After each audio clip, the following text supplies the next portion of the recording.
মালিক ভাই ও আমাদের সাবেক ছাত্র দল কেন্দ্রীয় কমিটির সিনিয়র সভাপতি খলিল রহমান ফুকর ভাই স্বদেশ প্রত্যাবর্তন উপলক্ষে আজকের আন্দোলনীতে উপস্থিত যুবদল ছাত্র দল সংগঠনের প্রাণ প্রিয় ভাইরা সবাইকে জানাচ্ছি সংগ্রামী সালাম ও শুভেচ্ছা।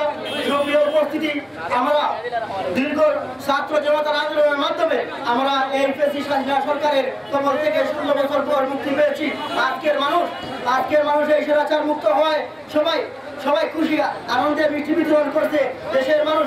আমরা চাইব এই খুনি হাসিনা 16 বছরের হিসাব 16 বছরের খুন হত্যা রাজনীতি অসংখ্য অগণিত ছাত্র জনতা এই এক মাসে কমপক্ষে 1000 থেকে 15 ছাত্ররা হত্যা করেছে। আমরা এই ছাত্র হত্যার বিচার চাই।